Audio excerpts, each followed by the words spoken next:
All right. Good morning. Oh my goodness, so many people clicking on already. All right. Well, thank you so much, everyone, for coming along. My name is Jenny Bartrop, and I am the Communications and Corporate Partnerships Manager here at Heart Research Australia. And I cannot tell you how happy I am to have so many people come and join us today. This is such an important conversation about heart disease in women.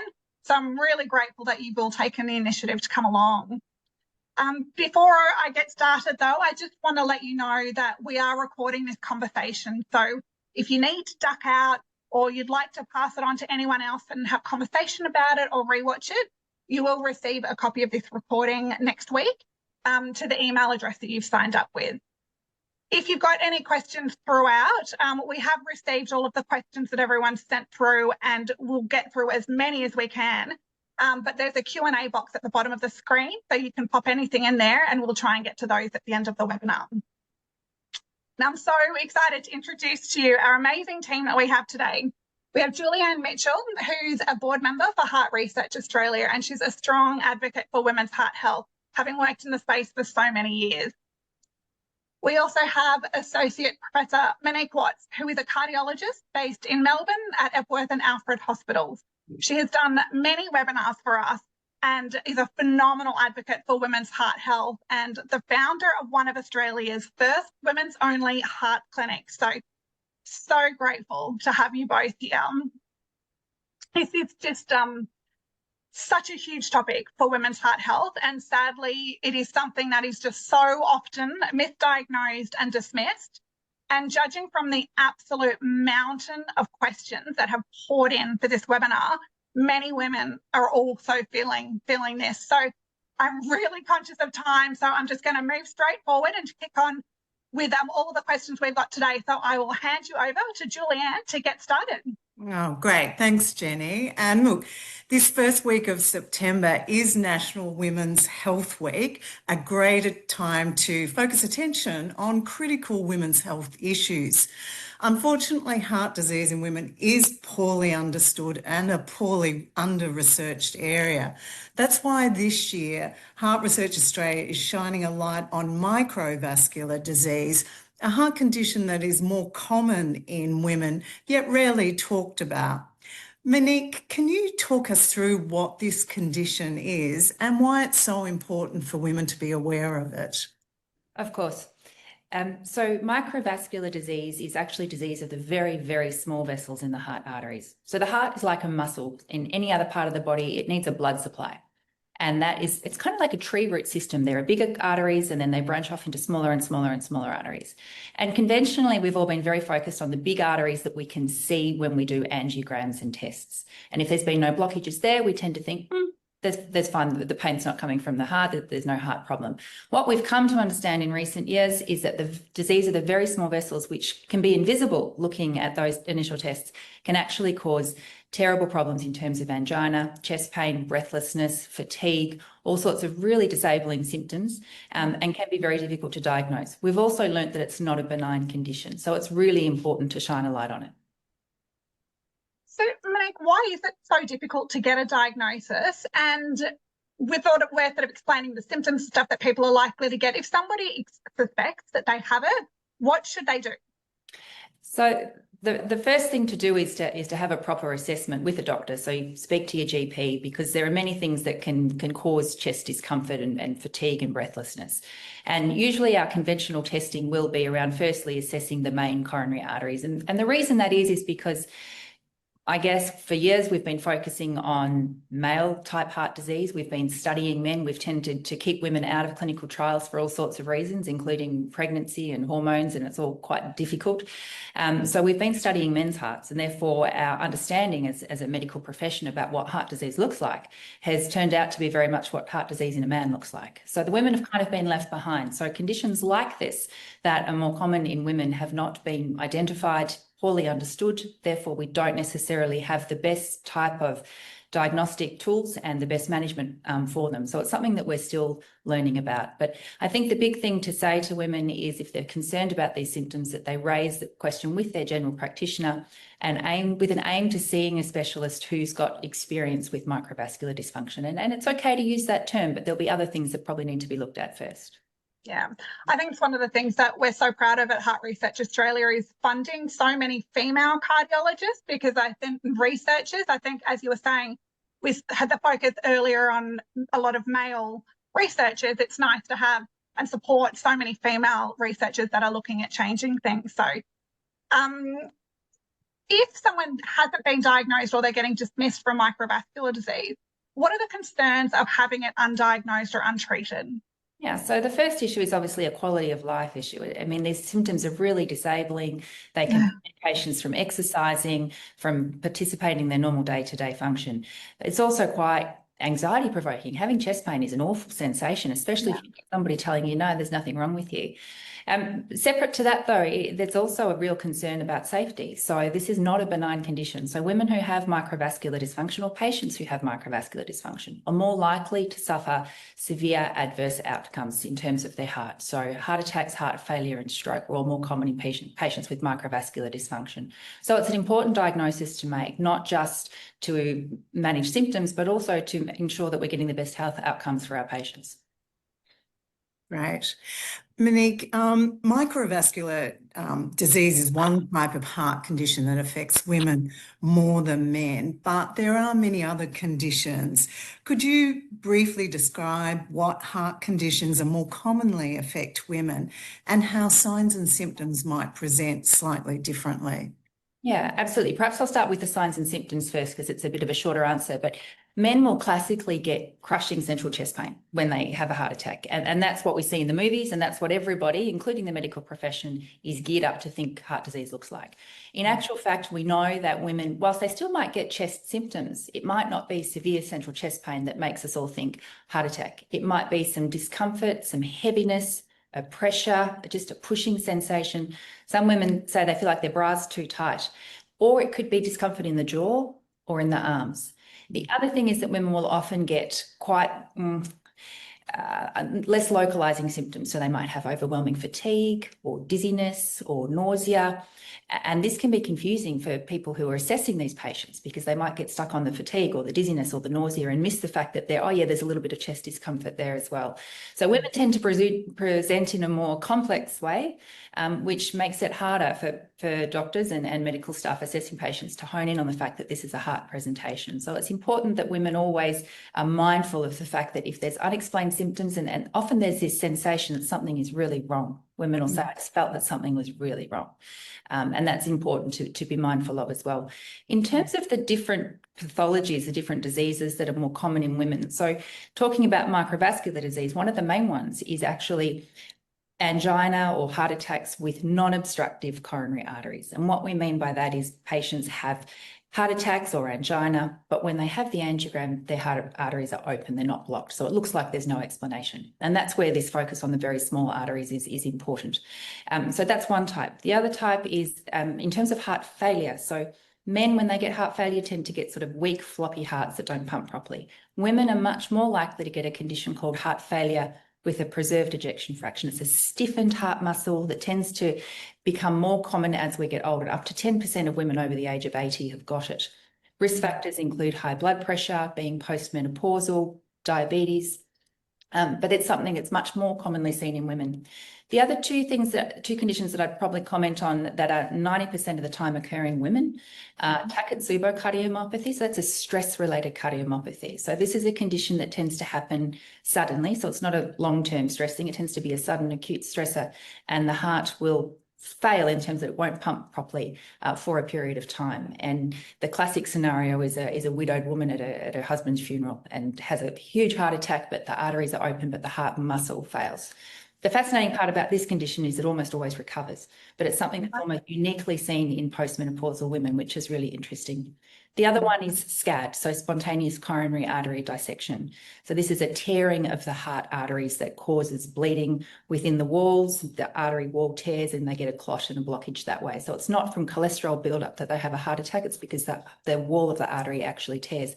And again, 90% of cases occur just in women, with peaks around pregnancy and then again around menopause, leading us to think that it's potentially hormone related, but very much a female type heart attack. So they're probably the main ones I would say, the MINOCA, the heart attack with non-obstructed arteries, the heart failure with a preserved ejection fraction, that stiffened heart muscle, the Takotsubo cardiomyopathy, the stress-related heart failure, and then the SCAD, the spontaneous coronary artery dissection. Right. Lucky women, we seem to get a lot of things. So when a female is presenting to hospital or emergency department, we talked about how the presentation of symptoms can differ versus what is most commonly assumed in men. How can that influence sort of diagnosis and treatment in our hospital settings and in emergency departments? Yeah, so it's important to realise that, you know, as medical professionals, we're all just people, and we come with our own experience, and there's not always a perfect test to get a diagnosis. It's clinical judgment. We bring our own experience to the situation. What do we think of that symptom? Do we ask the right question about this? Have we asked about all the different risk factors? So I think it's probably fair to say that it's something that we're not taught about in medical school. Certainly when I was going through, the focus on women's heart disease wasn't there. The focus on female-specific risk factors were not there. So we weren't taught to ask about pregnancy complications, which are risk factors for heart disease, timing of menopause, early menopause is a risk factor for heart disease. And we weren't taught that post-menopause women are much likely to have heart disease, and it's still one of the leading causes of death in women. So it's important to realise that. And I guess I say that because speaking to a group of patients, it's important to advocate for yourself. Yeah. So it's important to actually put that idea into the person who's assessing their mind and say, I'm worried that I could be having a heart attack. Now, many women that I speak to are like, oh, but what if I'm just anxious? What if they tell me I'm just anxious and sent me home? I don't want to waste anybody's time.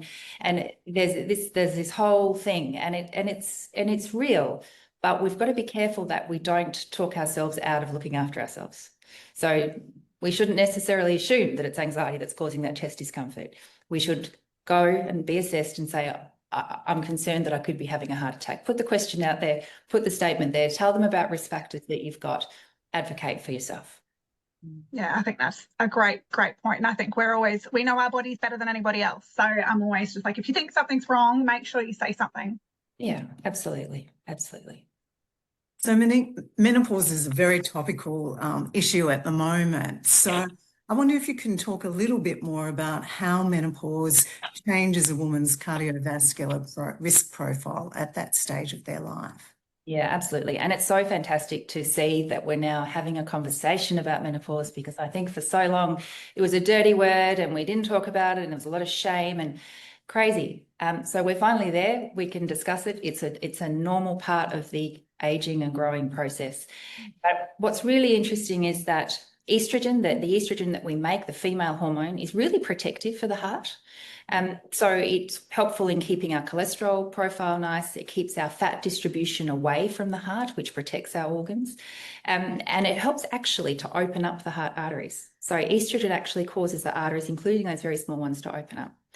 So when that natural estrogen falls away around the time of menopause, and it's not a sudden thing that happens, it tends to, gradually start to happen.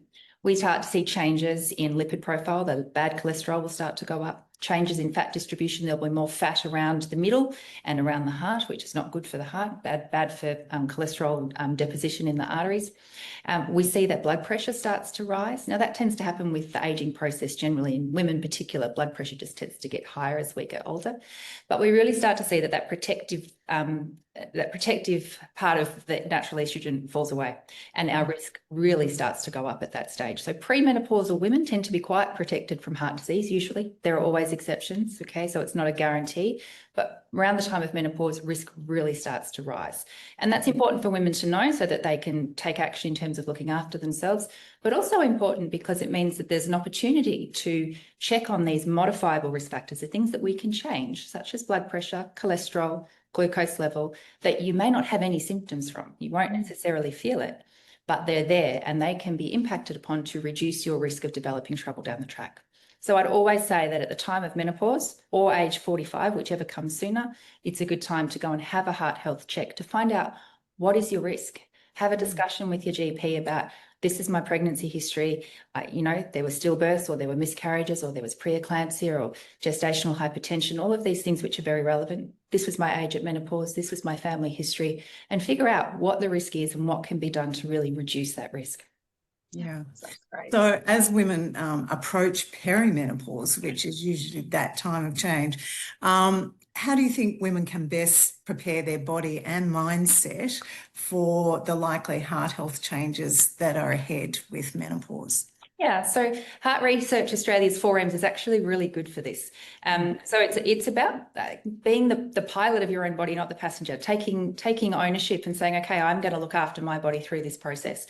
So the 4Ms are meals, so watching what you eat. So healthy diet. We all know we should do it, but really paying attention to a whole food balanced diet. The Mediterranean diet is fantastic. Staying away from too much in the way of saturated fat, lots of vegetables, fish, olive oil, that sort of thing. Movement, exercise is so important. And it doesn't have to be high intensity training at the gym with a personal trainer, just moving, getting out, walking every day, 30 minutes, 5 days a week, getting some moderate intensity exercise there as well to really get the heart rate up. It's really helpful to practice those vessels opening up and closing again to keep them nice and healthy. Some resistance training for your muscles and bones is also very, very good. The third M is measurements. So I'm not talking about the tape measure. I'm talking about see your GP to have your blood pressure done, your cholesterol checks, your glucose, and have a heart health check to make sure that you've got all of those bases covered. And the fourth M is mental wellness. And that's so, so important because women are often told that their chest pain is due to stress, and that doesn't mean that it's in their head. It means that the stress and that fight and flight system can actually cause those small vessels to malfunction. So there is a real connection there. So the role of mental health, some meditation, proper breathing, looking after yourself is so important. Women, especially at middle age, are often caught between being mothers, being children, caring for elders, being the partner, running the career, the household, and they come last. Yeah. And they pay the price. The body keeps the score. So it's really important to prioritise yourself and make sure that you're looking after yourself. It's such amazing advice. It's something that we're constantly saying, and I'm always saying to my friends, but it's one of those things as well. It's very easy to say, but it's difficult to implement, but we just really need to prioritise that. Monique, you and I we talk about this quite frequently. We've both heard so many stories of women who've been told that they're fine, everything looks normal, but they still feel something isn't right. In that situation, what does someone do if they've had, you know, medical people say, oh, it's just a bit of anxiety, you're fine, go away. What should they do? Is there anything in particular they should say about their symptoms or anything in particular they should do? It's a really difficult situation, and you know it's always hard to know, you know, does this person know, have they got the answer, and am I really okay? I think that it's always the relationship with your GP is the most important. And if you're unhappy with, or you're not satisfied, or you've still got ongoing symptoms with no explanation, I'd encourage you to go back to your GP and say, look, you know, thanks for sending me to the specialist, but it didn't really work out for me. I'm concerned that I'm still having chest pain. I'm worried that it could still be my heart. And maybe it's not the big arteries, maybe it's the small arteries. I know that it's harder to make that diagnosis. Can I potentially see someone who's got a special interest in their area? And look, this was part of the reason we started the Women's Heart Clinic, because it can be really hard to know where to go. As a patient, you don't know who knows what. So it's about hopefully having that relationship with your GP, and hopefully they've got the network and the relationship, you know, with their colleagues to refer you off to the right people. Yeah, amazing. And we've also on our website, we're very, very slowly starting to gather a way where you can go to our website, look at our microvascular disease page, and there is a link where you can find some sort of specialists who do have experience, some cardiologists who have experience working with microvascular disease. And if you're in Melbourne, of course, Monique's clinic that specialises in women's heart health would obviously be a great point to go. So again, coming back to microvascular disease, if a woman suspects that, is there any particular question she should ask, or just as you were saying, just say, I'm worried about the small vessels, even though I know the larger vessels are clear, but it's the small vessels I'm worried about? I think you could certainly ask the question, could I have microvascular dysfunction? Now, the trick about this is that it's not easy to diagnose, okay? Yep. It needs somebody to be thinking about it. Are the symptoms consistent? But the fact of the matter is that almost half of people who have an angiogram with no blockages will have this. And the tests to test for it are they're tricky. There are some imaging tests that can be done, but they're expensive. They're hard to access. There is a special angiogram that can be done to properly diagnose this test. It is invasive. It's minimally invasive, but it's still invasive. But it's an angiogram. And once we've got the angiogram happening, we inject some special medication that should see the arteries open up nicely, and we can measure the pressures. And if we see that they don't open up properly, then we know that that's what's going on. So we can pinpoint the diagnosis, which can be so helpful because it can stop the merry-go-round of symptoms, tests, gaslighting, round and round in circles. It can put an end to all of that, as well as providing the doctors with some idea of what we've got to do to help. So that can be a really helpful thing to do. So I think it's okay to say, could I have microvascular dysfunction? Can I be considered for testing for microvascular dysfunction? Because not all medical practitioners will know that there are tests for it. So there are going to be times where you have to just push the envelope a little bit and say, you know, we haven't got an explanation for my symptoms, and I'm not willing to just sit on it. Yeah, and again, it comes back to that confidence of being able to actually use our voice, advocate for ourselves, which is something in general women are, you know, known for not doing. So yeah, absolutely. So certainly it's pleasing that women, or heart disease in women, is now starting to get some attention, but clearly much more could be done to raise awareness amongst women, amongst clinicians, and indeed to change our health system more broadly. Do you have any views or ideas on just how we can push this message out and how women can be an advocate for other women around this issue? Yeah, absolutely. So I think from a medical perspective, it's about getting female-specific cardiology into our undergrad and postgrad training, having registrars come through our clinic so that they can then take that on their career journey and spread the word. Ongoing research presented at conferences, journal articles. We're getting there. It's slow, but we're getting there. Yeah. From a patient perspective, just having the conversation, I think, is really important. And I've seen recently a couple of women have come in together when someone's brought their girlfriend in and said, you know, enough with putting up with this. You know, you need to be here, and you need to hear this, and we need to do this. So I think having the conversation about heart health, we always thought it was a bloke's thing, but it's not. It's our thing too. So being willing to have a chat to your girlfriend about it. Have they had their heart checked? Have they had their cholesterol checked?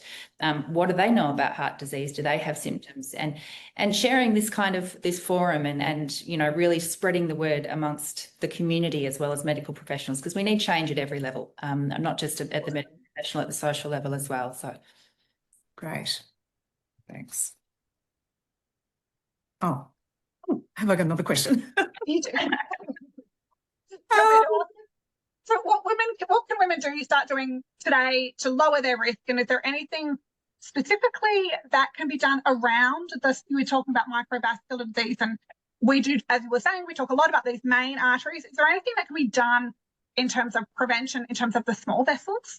Yeah, absolutely. So generally speaking, and not always, there are always exceptions. Generally speaking, microvascular dysfunction does tend to happen, and disease does tend to happen in patients who've got traditional risk factors.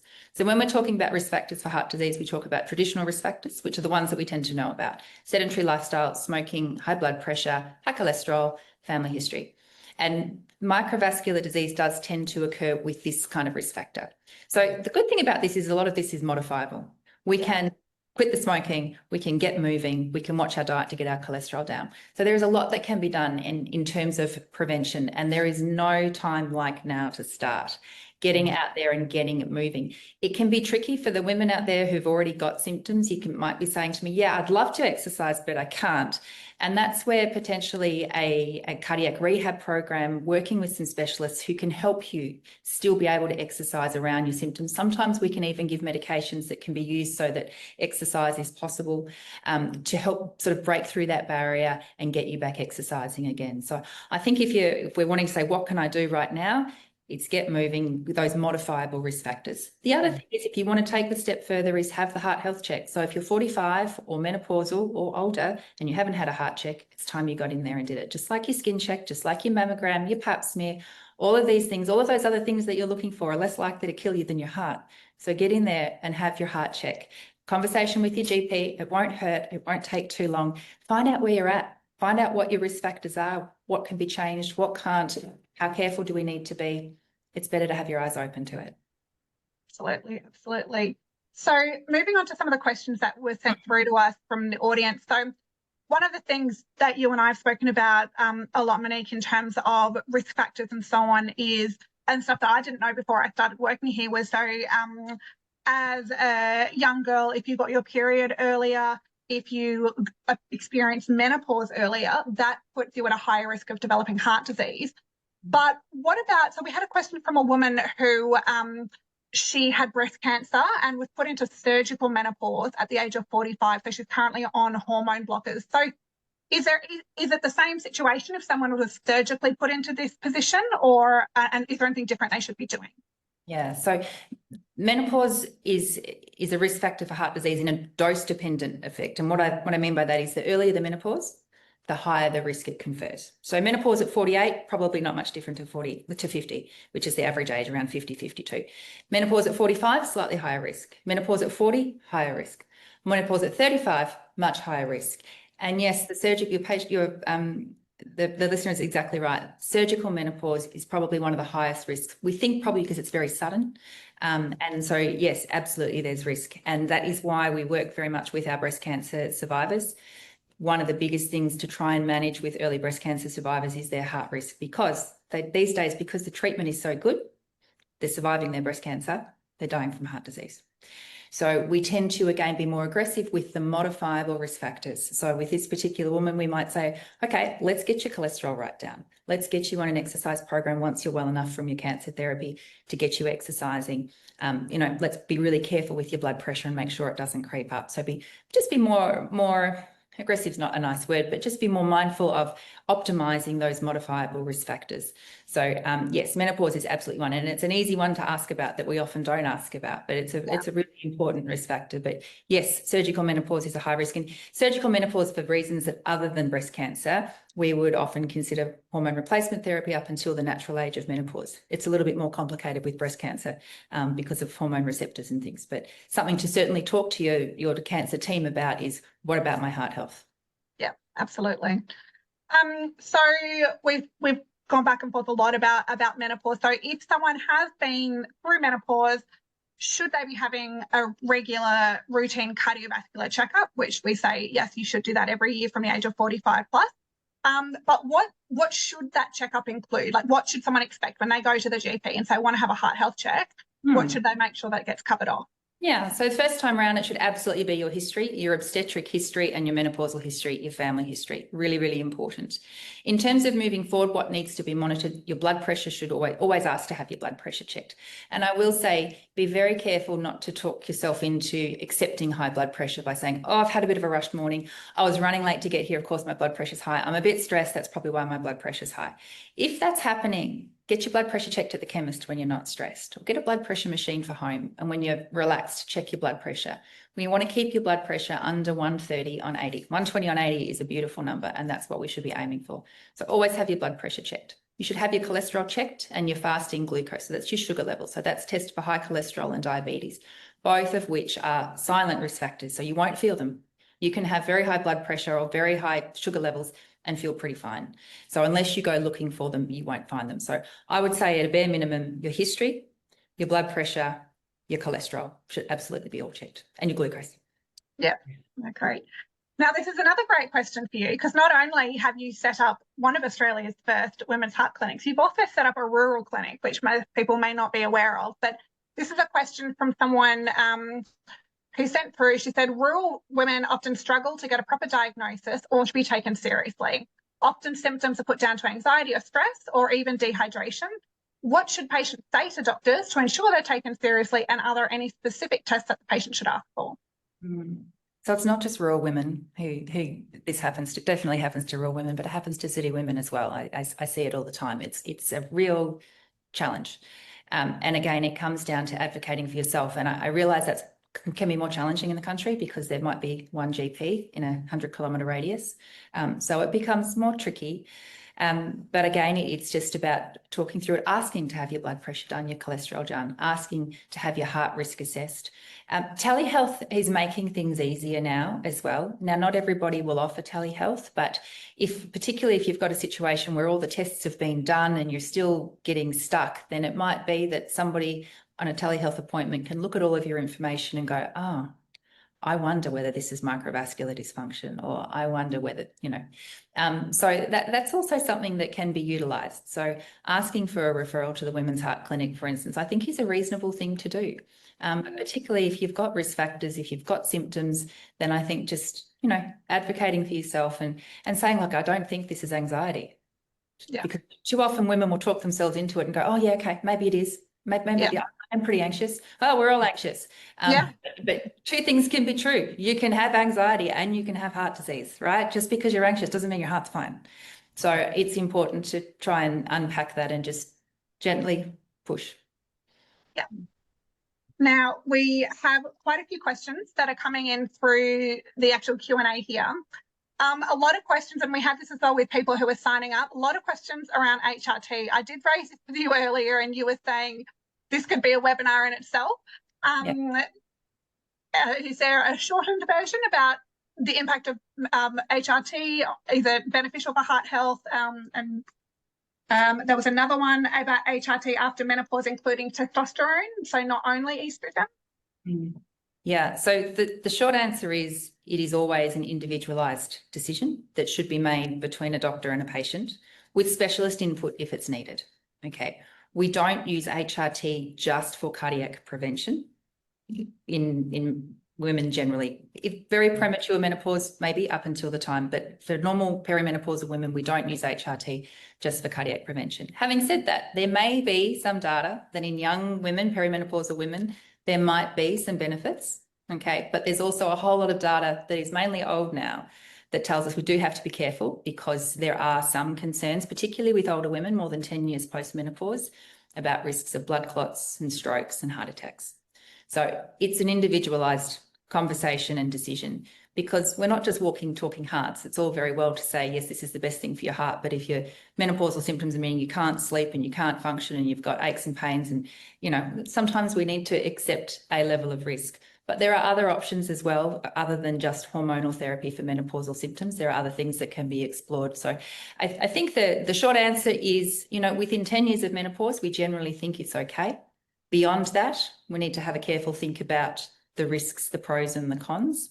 And we wouldn't use it primarily for cardiac prevention at this point in time. We would use it for other symptoms and be mindful of the heart around all of that. Yeah. How'd I go? Very good. Very good. Nice answer.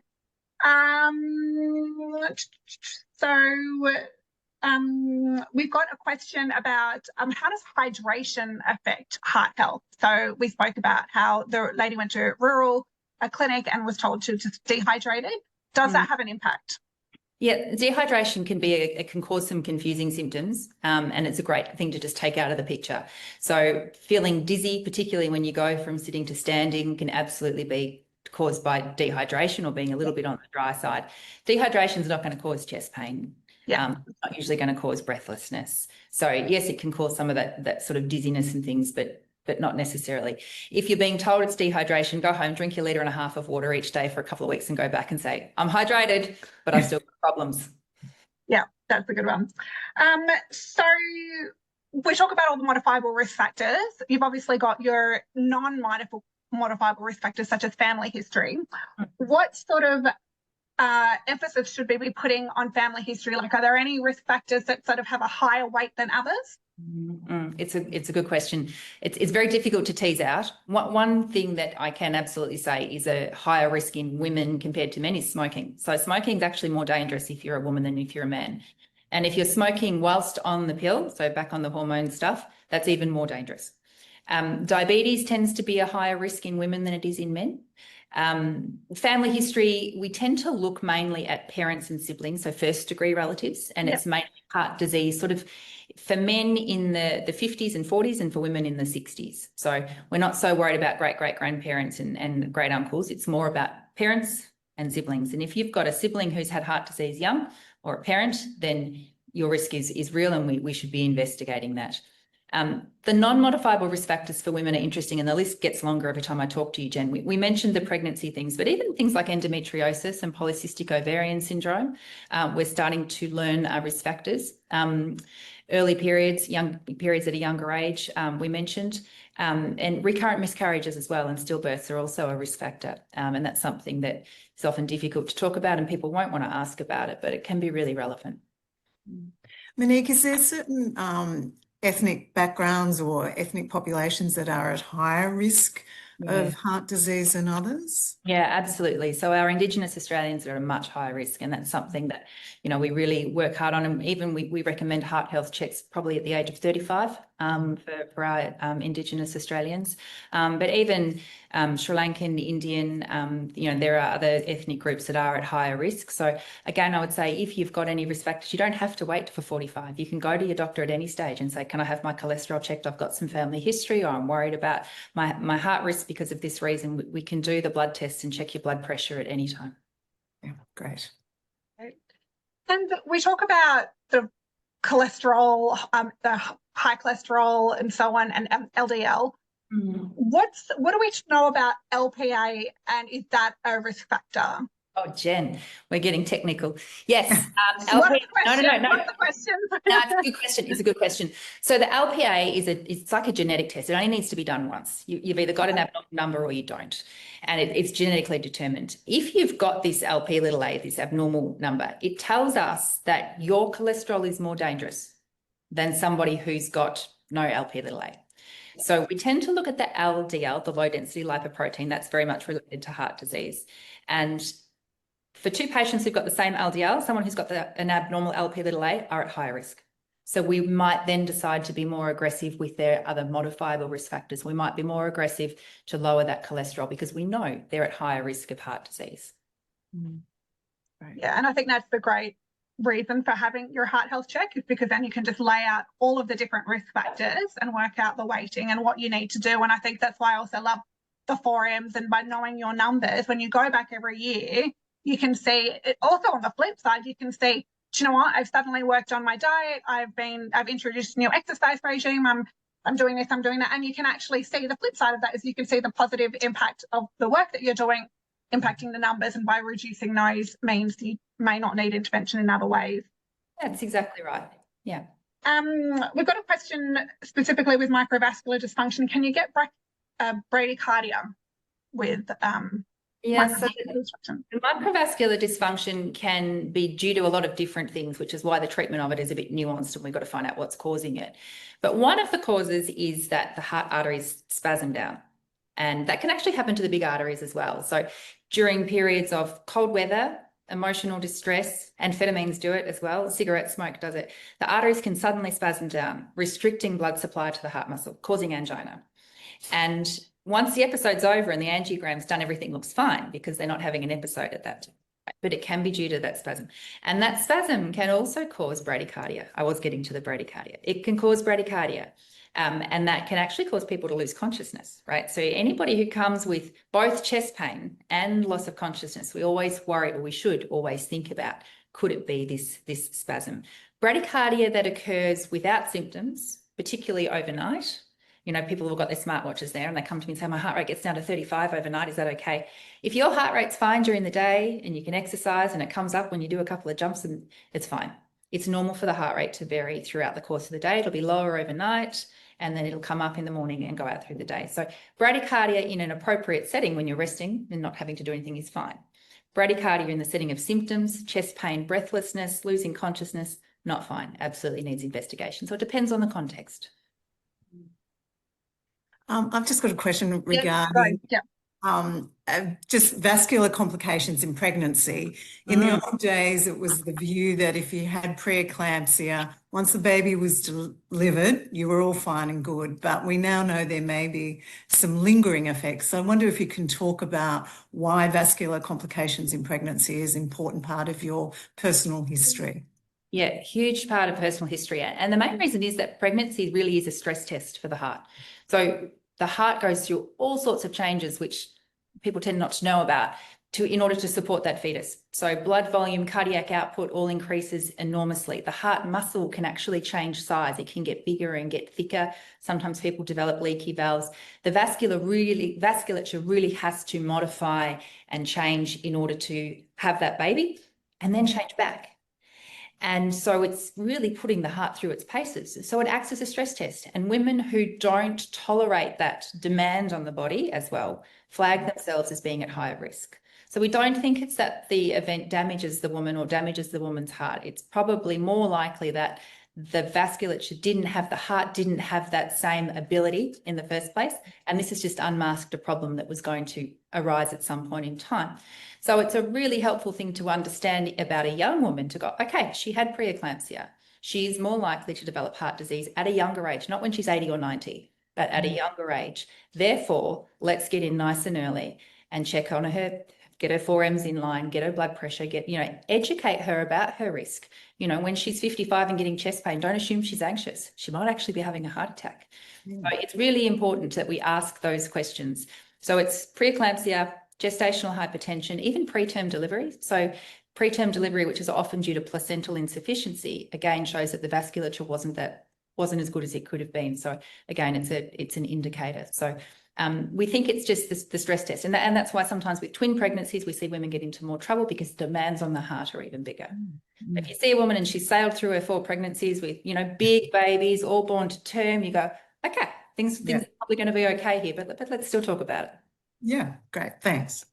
That's a really interesting point. One that I actually learned from you through the years of working together with you is, the things that women need to say when they go to the GP. Often once you've had your children and you're going, at the point where you're even, close to menopause, most people have moved away from their GP that they had while they were pregnant. So being able to saying your pregnancy complications, but also if you delivered a baby preterm was one I didn't realise. I knew from my work at Heart Research Australia that by being a preterm baby, so babies that are born prematurely have a higher risk of developing heart disease, which one of our researchers is working into at the moment. But I didn't realise the impact on the mother as well by having the baby preterm. So it's a really interesting point that you've been able to get out there that we've been sharing with a lot of people. Someone else has posted about palpitations. Are palpitations a concern for postmenopausal women, or is this just a normal and sort of healthy symptom? Yeah, it's really hard to tell. So a palpitation, for those who've never experienced it, is like an awareness of your heartbeat. So if for some people, it's just something that you might feel in a setting of stress or worry, your heart starts pounding, and that's your body getting ready to fight something. The adrenaline's going through and you're aware of your heartbeat. So that itself is not a dangerous palpitation. It's when something like that happens with no reason and there's no trigger for it, it just happens out of the blue.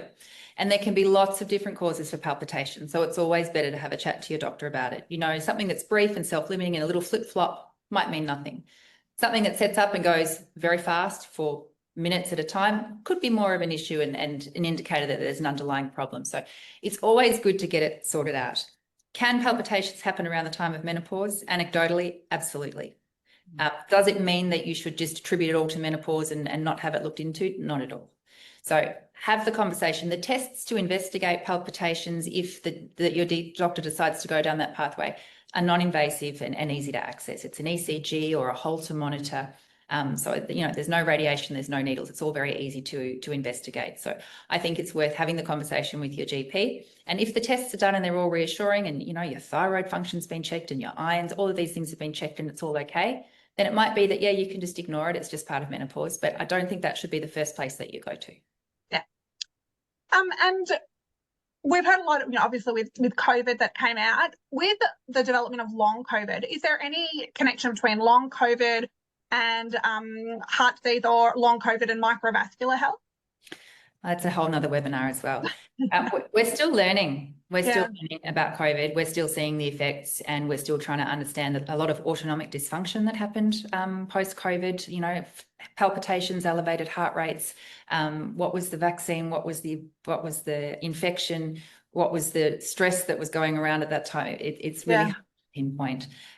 So I think until we know exactly what it means, the things that we can control are the things that we've been talking about.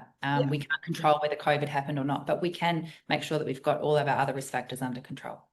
And I think that's why I always say to all of my friends that are in their 40s, this is the time you have to basically get your ducks in a row, get as healthy as you can be, build up your muscles. Yeah, our nutritionist is always talking about protein to build up your muscles, doing your resistance training to have you in the best possible shape, because you do not know what's around the corner, whether it's COVID, whether it's breast cancer, whatever is around the corner, we want to be at the healthiest we can be. So I think we just have one last question I'll get to before we wrap up. Around osteoporosis and osteopenia, is there any, if people are on treatment for that or have a risk of that, is there any sort of correlation between or anything they should be doing differently in regards to their heart health? I don't think so. There's always been a bit of concern about calcium supplementations. Does that cause calcification in the heart? And I think we don't have enough evidence to say that, no, you shouldn't do that. I think you need to manage both conditions on their merits. And again, this is where the relationship with the GP is really important, who can know that you've got both conditions and how we're going to manage both conditions for you. So the thing about osteoporosis and heart is that they both benefit from exercise and weight-bearing exercise and looking after yourself and good diet. So they can absolutely both be managed hand in hand. Yeah. We've also had people wanting to be able to get in touch with you. So is that through Victoria Heart Clinic? Yes, I guess so. Through their GP, obviously, through their GP, but if it was someone who was wanting to refer patients to you. Yeah, so the Women's Heart Clinic at the Alfred. So we've got a number of fabulous female cardiologists there. They're all very experienced in women's heart disease and things like microvascular dysfunction. Or yes, I do. I work at Victoria Heart, and we've got a fabulous bunch of female cardiologists there who are very experienced in women's heart health and women's heart disease. So I haven't got the capacity to see everybody, but I've got a great team that can. And this is why you do these webinars, right? You do this stuff so that you can actually reach out to so many more people, and the impact that you have had for women's heart health, the work that you've done through us alone is just phenomenal. So hugely grateful. I know you had to move patients around to fit us in today. So very, very grateful. Pleasure. As we wrap up, if there was one takeaway, so when everybody leaves this webinar, they get back to their everyday lives. If there was one thing you want people to remember from today, what would that be? Can I make it 2 or 3? Okay, three. Three's always good. Always good to have some threes. One is, and I say this in all of our talks, Jen, advocate for yourself. All right, don't be talked out of it. You advocate for yourself. Be the pilot of your plane, right? This is you. It's you're in control. So advocate for yourself. I think I'm going to keep it at 1. That's it. You advocate for yourself. Don't be talked out of something. You've got armed with knowledge. We can get so much information now. Take that to your GP, and if that relationship's not working for you, find one that is. You are absolutely phenomenal. I absolutely love any second I get to be able to chat with you. The work you're doing is so incredible, and we are so grateful that you share your wonderful knowledge with all of our wonderful Heart Health Club members. So thank you so much, and thanks everyone for coming along today. I'm so sorry we haven't been able to get to everyone's questions.